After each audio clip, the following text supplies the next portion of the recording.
Alright guys, have any of you done an OCR in the winter? Let me tell you, it is interesting. It ups the ante in terms of cold, wet, wind, weather, all of it. Now, tomorrow is Nuclear Fallout. It is one of the Nuclear Races events. In fact, it's the last event of the year of 3 events: Rush, Blast and Fallout. And I generally like to attend all of them if I can, because they do a nice big multi-medal called the Medallion, and I love a good multi-medal. So, and I did that last year, and we weren't necessarily going to go to Fallout this year because of, you know, it's the end of the year, it's cold, whatever. But when Nuclear Blast came around in September, we were planning to go. Just me and Holly, we were going to go, and about a week out it looked like it was going to be a beautiful weekend, and it was. It was like 25, 26 degrees, absolutely amazing when you're in and out of water. It takes a good day and makes it into an excellent day. Good weather will really do that for an event. The problem was we had COVID go through the house, and I, along with other members of my family, came down with it. Now, it didn't end there. And I thought I might be able to, you know, get well in time for this, you know, getting down there on the Saturday, even a week away. So I thought, yeah, there's plenty of time to get better. And as the date approached, my COVID symptoms subsided, and I ended up with sort of the worst gastrinal problems that I'd ever had in my entire life. The sort of problems you can't be more than 10 feet from a toilet. That kind of problem. So, as I went to bed that night, clutching my belly, unable to sleep, I still packed my gym bags. I was still going to go through with it. I awake all that night, just suffering. Oh, my body was hurting, aching. And in the morning, despite telling Holly that I was going to go for it, I had to resign to the fact that it wasn't the right move for me, and I said we can't go. And I was racked with guilt, absolutely racked with guilt, not only because of the money that we'd be losing, two tickets to it. I was guilt-ridden because she didn't want to go without me, which is super sweet, but it just made my guilt all the worse. And I had to spend the entire day not only poorly, guilt-ridden, and then I had all the FOMO from all the social media posts. Beautiful day, perfect for this, oh, look at all this, blah, blah, blah. And I felt like I was missing out so bad, and guilt and all of that. And just when I thought my bellyache was my biggest problem, I then got... in the space of like that day, my face started to swell out here, and I got an abscess here on my jawline, and for the next 24 hours this was my biggest problem. So it got so bad so quick that I ended up in A&E on Sunday night. So it was, I'm kind of glad I didn't end up going through all the muck and sludge and dirty water, because I'd probably be dead by now. Anyway, while all this was going on, I was feeling sorry for myself. Holly had been in touch with the Nuclear Races admin team, explained the whole situation, and they offered up another free event, like a free go, that just at the last minute, which was an excellent thing to sort of hear. Normally we might just then choose the next one next year, but we'd already signed up to those already. We like Nuclear Races that much, we'd already signed up to all the next ones. The only one we hadn't signed up to was Nuclear Fallout in November. And that brings me full circle to the cold, wind, wet, rain, etc.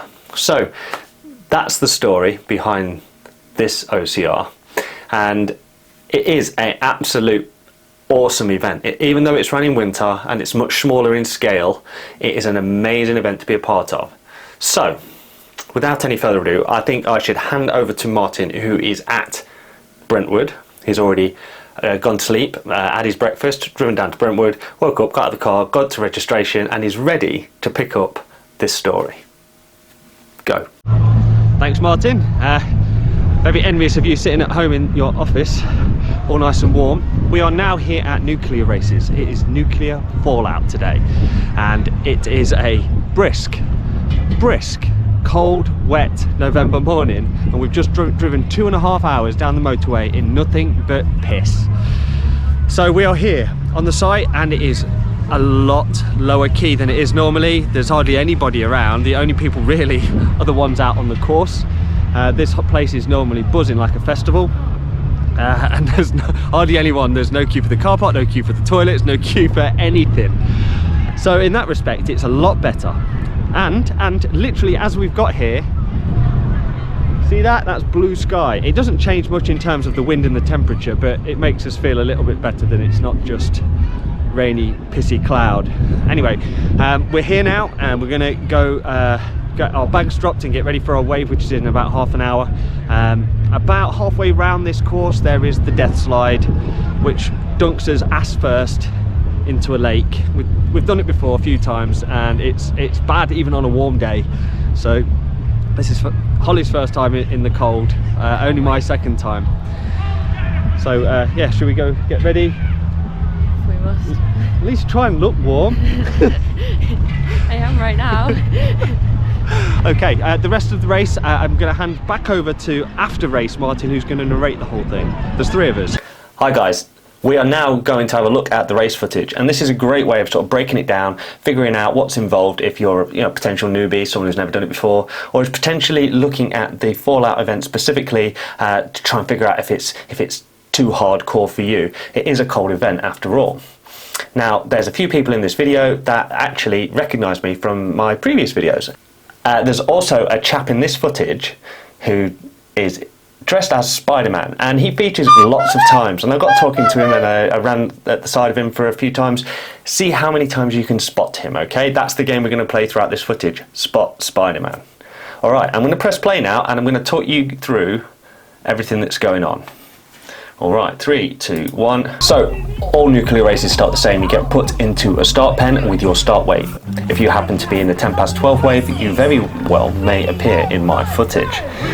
Lots of people behind me all wearing Survivor t-shirts, and we ran alongside these bunch nearly all the way through. They have you do lunges, star jumps, do a little dance, do a little backwards and forwards, side to side, and then they have you shouting, I love mud, I love mud, I love mud. Now, at this point, you haven't been in the mud, because by the end of this, you might just well have fallen out of love with mud. So now, 3, 2, 1, and we are off. We are going through the start arch, and the route immediately just sort of double backs on itself through the woods to get us going.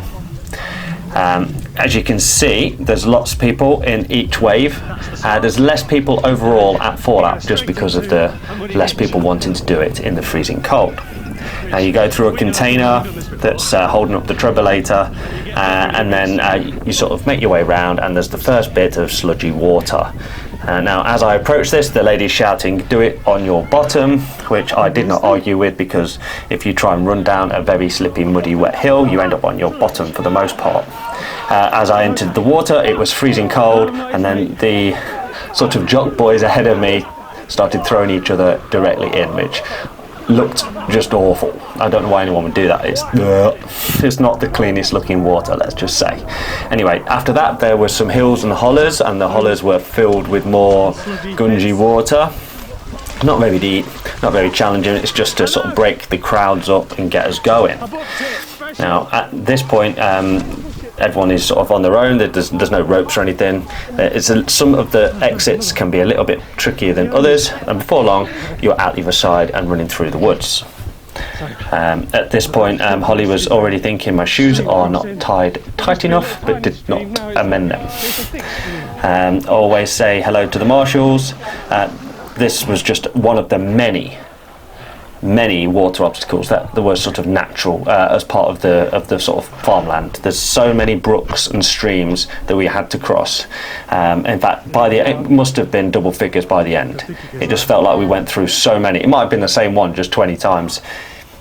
And you always have to be a little bit careful, because you can't just go smashing through them at full speed, because if you did, you just can't be assured that there's nothing under the water, rocks, roots, pipes, trees, all of that stuff. Now, because we went on the 10 past 12 wave, it was quite clear that 3, 4, 5 waves had already been before us.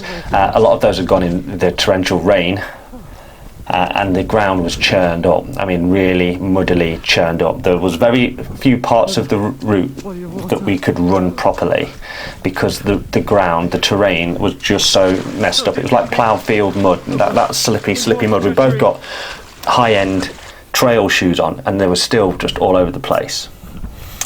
So now we're approaching one of the first carry obstacles, and there's nuclear like to throw in the odd carry here and there. One of their famous ones is the nuclear missile. So here we have it, and they're really quite heavy. I don't know exactly how heavy, but they're quite dangerous to carry because they've kind of got fins on the back that are just metal. So if you did drop it, you've got to be very wary not to catch one of those fins. I always feel a bit sorry for the sort of ladies and the smaller dudes, because if I'm struggling, and I'm not going to blow my own trumpet, I'm pretty strong. So when and there's kids as young as 14 can do this as well. I've seen them really struggle with these. They're very quite heavy, and there's no like lady option or lighter option. And because of the mud, you can see the mud here. And watch what happens with Holly. She's actually one foot gets stuck in the mud and she goes back. And everything I've just said about not letting the fin catch you actually happened to her. And although she's sort of squirming to get out of the mud, and this good gentleman is helping her, which arguably I should have been doing, but I need my content, guys, come on. When she fell with it, the fin caught her on the collarbone and skinned a bit here. It hit her on the knee. Who's that? Spiderman. Yeah, it bruised her in 3 or 4 different places because of where it hit her on the way down. Anyway, moving swiftly on, we are now on one of the rigs. And this rig's always featured on the nuclear races at some point or another. And it's really quite good because it's got a mixture of things. It forces you to stretch at some points and hang from others and balance. It's a real good combination of rigs. I've seen lots of rigs that feel impossible, certainly in the Spartan races and stuff, but this is a very, very accessible, very entry-level rig, but it's got a multitude of different things. Sort of the bar that goes across here into sort of this thing to stand on, then it goes into climbing grips, and then into monkey bars. So there's lots of ways to sort of test you, and I quite like this one. Although when everything's wet and muddy, it just makes everything a little bit more tricky because you have to trust your grip. And there was quite a few of these, again, ridiculous in the wet and the mud, when they're just completely coated with that slimy wet mud. Getting up them is difficult, really, really tough. Holly here's on her second go, and look, she made it. All you got to do is speed on those, hit them as fast as you possibly can and get your hands over the top. But as you can see, the ground isn't particularly good, and it does help if you're a little bit taller, because your grip can get to the top. So as we walk away from here, even more covered in mud, this is a funny one. I've done this really easily in the past, but I chose the one yesterday to make it look like a right pain in the ass. Basically, if you miss the transition from one to the other, you end up going round and round and round. And sometimes the worst thing can happen is the thing stops. And if you try and then work your way round with your hands, then it starts to spin. And I got so close. I got right to the end, and it's so embarrassing that I'm literally one away from the end. And no matter what I'm doing, I'm trying to get round it, but with every hand it then spins the bar. So essentially I'm not moving, I'm just burning energy, and eventually I have little choice but to drop into the water, which was brisk, by the way, I'm not going to lie, but it sort of prepared me for the death slide in a bit. Again, we've got some more vertical walls, and you can see on the surface of those walls is a nice coating of mud. So in a few instances where mud was inhibiting sort of general ability to climb stuff, assistance, when you're in a 2, it's really easy because one can push and pull and lift, and the other one can and pull from the top, that kind of thing. Again, this sort of height thing benefits people like my height because I can just get over from the top.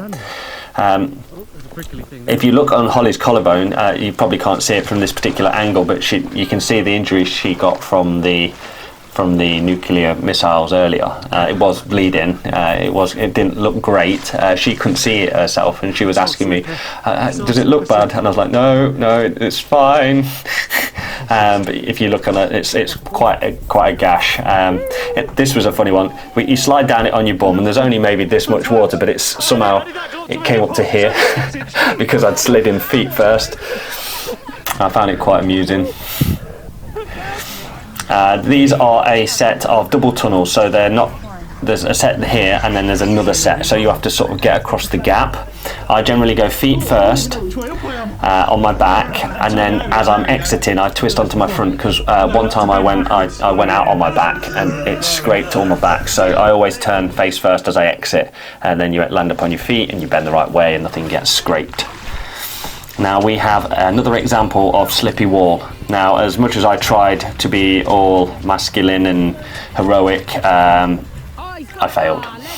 So you can see that there's no good footing there. It is churned up like a cow's field at the bottom.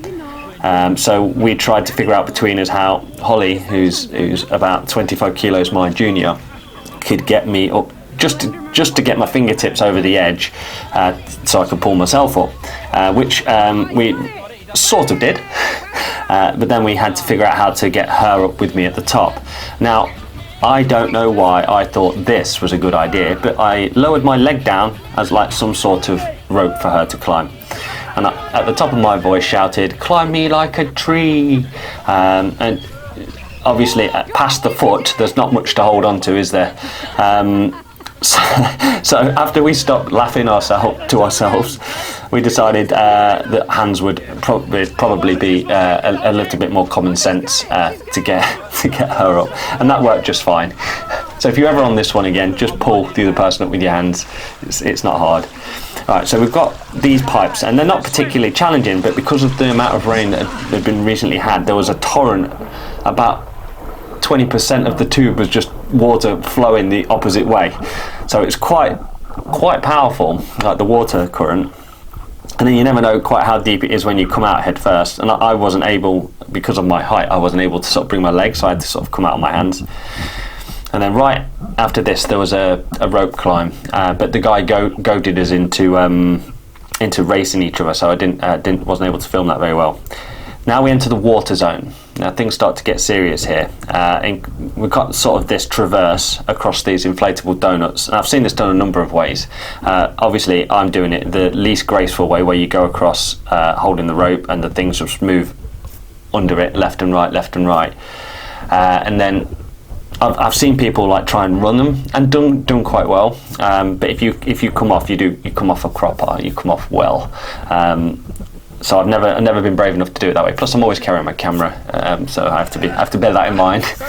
As you can see, I'm making it look cool and easy, while Holly's already across. Though I am holding the GoPro in one hand, which does really sort of mither me on this one. So yeah, there's normally during the sort of summer seasons, that one is well busy. Okay, so we're on the death slide now. This is the daddy of this one, and this is the one that causes the most anxiety ahead of the race, because you know full well you're going arse first into the water. So new for 2023 is the life preservers. It does take away the floating element, and here we go. 3, 2, 1. And I was a little bit ahead of Holly. Never really figured out how to film this properly. I always seem to get her feet or sort of in the periphery, even though it's a super wide angle lens. Now what had actually happened to me here as I hit the water, my headband had popped off, and I couldn't quite figure out if it was still on my head or not. So I'm feeling, is it on there? Is it on there? But I couldn't see it around me. So I started asking the marshal, "Excuse me, hello, can you see my headband?" They couldn't see it either, so I can only assume that it went to the bottom of the lake. So if any of the marshals out there find a headband with Boyce written across it, please pop me a message. I would love to have it back. Okay, so it was really cold, really cold. Not gonna pull my punches on this one. You can see the breath see my breath, like winter. When you see breath, you can see my breath in the water. So imagine what it's like being dunked in it. I know people that have panicked in this particular water in the summer, so just imagine what it's like in November. I sort of dealt with it all right, but before it's quite a little bit of a swim to get out. So I was I was glad to be out. I was glad it was done. At this point, we're picking up the zip line shackles, sort of the thing you throw over the top. They send you out on this little pontoon thing to pick them up where they're deposited at the end, send you back round to where you get onto the zip line. Now, the zip line is really quite a nice one to do. You slide down and you're told to put your feet down so you don't like zip straight into the tyres, which meant for me taking a mouthful of the lovely water that was there. And then wherever you end up stopping, you then have to sort of swim with your legs until you get to the sort of tyres at the exit. It's then on you to sort of climb out and then take the carabiner out of the zipline thing and take the carabiner and zipline thing back to where you picked them up from. At this point, we could spot a familiar face standing by the fire, someone that had overtaken us a little bit earlier on, someone in a head-to-toe onesie suit. At this point, there's like one of these little runouts. It's over water, but they don't sink or anything, so there's no problem. As I demonstrated here, you could jump on it and it still would not sink. So then you jump off, it's sort of just over waist deep, and then you have to get out. And that's about the end of the water zone. You're done at that point. We then wandered over to the fire to warm up and met our Spidey friend. Yeah, Spidey ads. Yeah, so I can appreciate his wet from literally head to toe at that point, so I don't envy you at that point, ads. Right, so now we're left going across this ploughed field, and it is absolutely sodden. Like every square centimetre is your feet are going in this deep, and everything wants to suck your shoes off, and it is never ending. It's just this for ages, maybe almost an entire kilometre of this at this point. It's just sludge, and you can't run on it. There's absolutely no chance. And then you come to the concrete farmer's carry, again on a thick layer of sludge. Knowing what we knew about what happened to us at the nuclear missile carry, we decided just to take it easy here. We had much less people around us, so we had plenty of time just to sort of waddle around. Farmers carry we train all the time at High Rocks, so we don't really care about this weight. Could easily have doubled this and it would have been fine. But yeah, the terrain is kind of what made this hard. And Holly at this point was just very adamant that she didn't want to slip and fall on her arse. So yeah, it's a good one, this one. These sorts of things I wouldn't mind if they were a little bit longer, a little bit further, if it was not as muddy, that is. It was plenty distance in the sludge, and back through one of the many streams and rivers and bits and bobs like that. Again, I was glad to see sort of the end of those. A little bit further down the line, we've got a climbing wall. Again, it's got a nice thick layer of sludge over it from all the other people that have been before you. But it's slightly leaning one, but it's leaning in the good way. So you kind of go up the good side and then sort of drop down the declined side of things. So yeah, that's an easy one. If anything, I think it looks lower than the last time I did it. I might be wrong.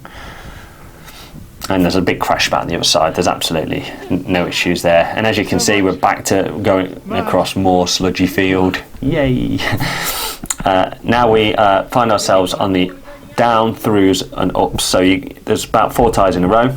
You're down the first one, underneath, which is more sludge and mud, and then you come up the next one, and then you repeat that again.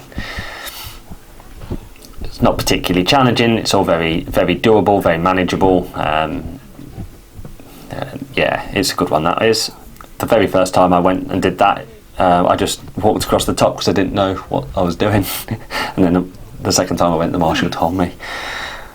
And then there's a little rope swing thing across water. You just have to commit to this. Just hold on to the big knot at the top, not overthink it. This could easily be a bit wider to add jeopardy to it. Right, then we go around the corner. Almost immediately you're looking at this particular rig. It looks a bit like a torture contraption, and you pull the rope, it brings all the mechanisms over to sort of your side, and then you climb up the first thing and tip them over. It brings you closer to the next one, and it's like a set of dominoes. You just go 1, 2, 3 all the way across. Yeah, again, another one that's just a little bit funny when it's slippy. You just have to double check your grips and your feet on everything, so you don't just fall off things. That was probably the biggest commit there, and you'll see now I have to now grab the next thing, rock the pole over, and then it allows me to get my foot onto the ladder, and then the ladder then has to be then tipped all the way over. Makes you think you're going to fall off, and then you jump off at the end. Now these are surprisingly scary when you first do these. You climb up with them tilted sort of over you, and it's all very easy. The grips, even though they are muddy, they are very, very good grips. And then when you get to the top, you have to tip it, and it only tips a little bit, but it's enough in your brain to make you panic. Yeah, it's all. Again, these could easily be higher or bigger, and yeah, I think they could add a few more of these. They're a good piece of kit. They're a fun one to do. So yeah, you can see just how much sludge and mud is on there, as well as on my trainers and stuff. Superhero landing. Now we have a balance one. I'm not very good at balancing. I've never fell off these. I've seen lots of people sort of spin and end up hanging underneath them, like koalas. But yeah, as long as you just keep your legs out and keep yourself moving, it's generally not a problem. What you have to try not to do is commit to sort of getting your hands to it too early, else your feet are not there. I was definitely not goating Holly to fall off at this point. It would have been funny though. You can actually see the next obstacle in the background. It's kind of got this really loose chain to climb up. You can see that the fellas just sort of slip through, and yeah, it's a really weird thing to climb up because it's loose. It just makes it that much more difficult. Again, it helps if you've got a little bit of upper body strength for that last pull over the top. And then this one is like a commit wall. I'm not so sure that these particular camera angles do it justice. That gap feels too long for you to get over, and you have to make sure that your hands get to that bar. It's a funny one. I don't think I've ever seen anyone fail it. It's all psychological. It's super easy, but it's psychological because you know it's quite a drop down. It makes you hesitate. Once you've done it and realise it's no biggie, I won't jump. I don't know why I won't jump. I'm long enough to sort of grab the bar by just falling forward. You can see that the hesitation. It always gets you. And then on the other side of this, just sort of set of fireman's poles. And you have to just make sure you've got really good grip on these, because bearing in mind you're muddy and wet. If you are muddy and wet and you don't have a proper grip, you'll just fall down that fireman's pole. And I've seen it done at one of these events where someone has gone down a little bit too lubricated and hit the deck. In fact, at this particular station, it happened last time we went. Yeah, and the poor girl was having to be tended to by medics. So yeah, we're down the fireman's pole. We're coming very quickly to the end of this assault course. Knowing what I know about these poles, there is no doubt in my mind that I'm not going to fall down that. Okay, so this is the sort of half pipe. I refused to use the ropes on these, so I had a really good run up, and I thought it was higher than it was because I ended up going too high. It doesn't take that much speed to get up these. They're not that difficult, and the ropes are there, and I helped Holly sort of get over on hers. I don't think anyone is expecting the top edge to be as thin as it is. I think they're expecting it to be wider. So now we're running sort of up the last field. We can see the finish line, but there's a sting in the tail. There's an extra little bit to do before you can go up the Travelator. And it's this. They send you under the ramp, well, the bridge that we went over at the very beginning when we went into that muddy trough at the start. And just round the corner there was a bunch of pipes to go through. Yeah, buddy, everyone loves a pipe. And then it drops you into a little bit of water, and then there was another pipe. And then as we came out of them, I met my friend Spider Ads. There he is. and then we're making our final way up to the Travelator. And again, the ground right before the Travelator, where you need most maximum speed and purchase, is sludge. Yay! But they don't have them running that fast, so they're not overly challenging. And so we chose to go up together on this one, side by side. And at the top, thanks to the lad that's offering out sweeties. Oh, Holly had one. Look. What makes me laugh about this clip is he offers one to Spiderman, and Spiderman takes it. I'm not sure exactly how Spiderman is going to eat that, but he takes it anyway. And here we are going over the finish line, and there's a big bell that we give a good kick, and it lets out a good gong, and over the finish line. I'll leave that commentary right there. Thank you very much. Woo! Hiya! Okay, let's conclude this video. Firstly, the event organisers, the people at Nuclear Races, the marshals, DJ Rob, every single person from registration to the food vans, thank you. Why? Because you guys put on this event, and in some gruesome weather nonetheless. Every single person there signed up to the fact that it was torrential rain for a good proportion of that day. So, hats off to you all. Now, our day, we came down in hellish rain. We drove from sort of 8 till 10:30, and it was just lashing it down all the way down the M1, M25, all the way down to Nuclear Races. And you're thinking to yourself, oh God, this looks awful. It's saying 6 degrees on the thermometer. You think, oh my God, this is going to be horrendous. And we get there and it's still lashing it down. We park the car and we sit in the car and we're looking out, and God, this is going to be horrendous. And so, yeah, but then we're looking at our weather app and it says it's going to clear up at 12. And our wave is at 12. Could it be? Could it be? I mean, it's still November, it's still cold and it's still a bit windy, but that's exactly what happened. Literally, as we got out of the car, the rain stopped. The clouds broke and the sun even started to peek out. And then at some points, we could feel the sun on our face warming us up. And it was great. It was great. That meant that we could at least start without it raining on us. So, fantastic. Other things to notice around like registration and the event village is that it was deserted compared to what it is like at Blast and Rush, which is like a heaving metropolis of a festival. There was hardly anybody about. Hardly anybody. There was lots of people out on the course, but there was hardly actually anybody at, like in the event village itself, which was, it looked a bit peculiar. Other things that are worth noting, other things, really good things. The toilet situation, often just rows and rows of porta cabins that were a bit gross. They had almost like a portable toilet block that had real proper toilets, flushable toilets like you have at home. Fantastic. That meant that there's none of that grossness. The other more things that are amazing about this particular event, the bag drop is very, very efficient. They have heated changing rooms, and the Viva la Resistance and the cherry on the cake is the heated showers. Now granted, they're still outside, but when you finished a cold race, having hot water poured over you to get rid of the mud and the sludge and the cold is insanely good. Brilliant. Always keep that going, Nuclear Races, because it is one of the best things that you've got going.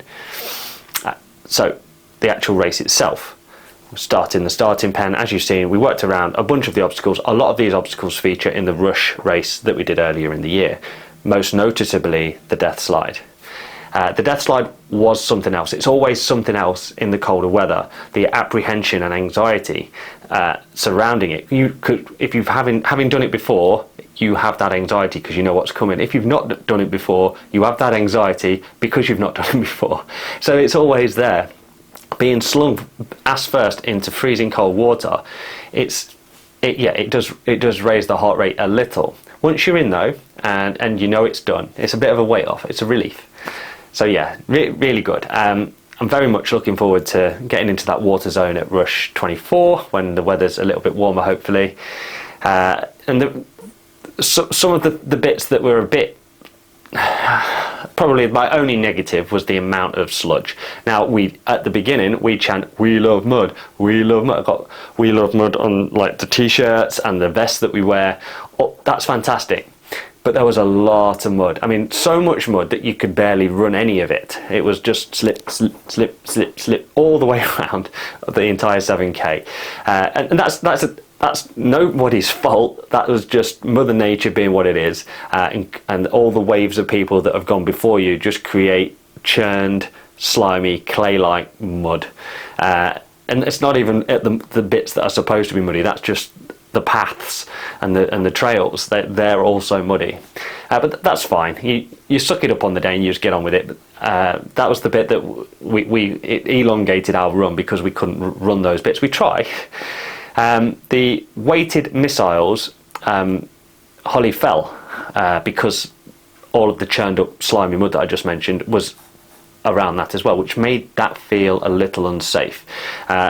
Basically because if your foot gets stuck, the first thing you're going to do is topple over, and that's what happened to her. And as she toppled, the thing went forward, and those metal fins on those missiles, it cut straight through sort of her shoulder and took a big chunk out of it here.